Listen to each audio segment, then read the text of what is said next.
If you hate having a Cateye wing liner, or you can't do it, it's not accessible to you, or you don't like how it looks on your lid, you can still mimic a Cateye, and it's so much quicker, so much easier, and it's what I do pretty much day to day without even thinking, because I myself cannot be bothered to do a Cateye on the daily. And plus I have hooded eyes. Some days they're more hooded than others, and I often think it can look heavy on me, especially if it's a sharp wing liner.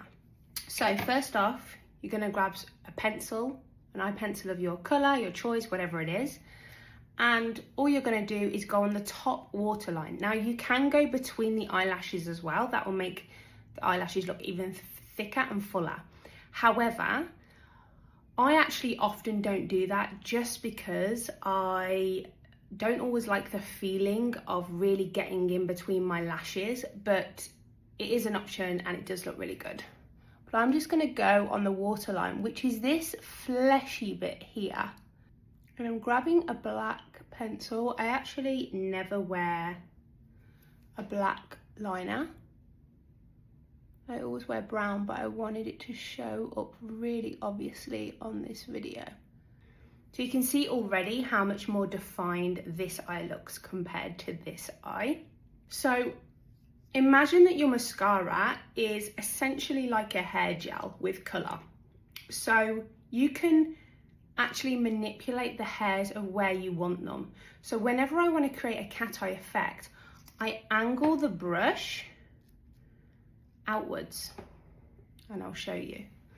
So this is quite hard to do on camera.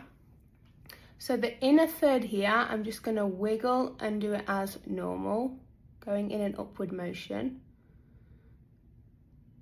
I am usually very messy when I do mascara, but I'm going to try not to be. So they're pointing normal for me, which is upwards, but we're going to concentrate on this outer third. And all I'm going to do is really manipulate the lashes and point them outwards. And you can go subtle like this, so it's just the outer third, which is what I like to do.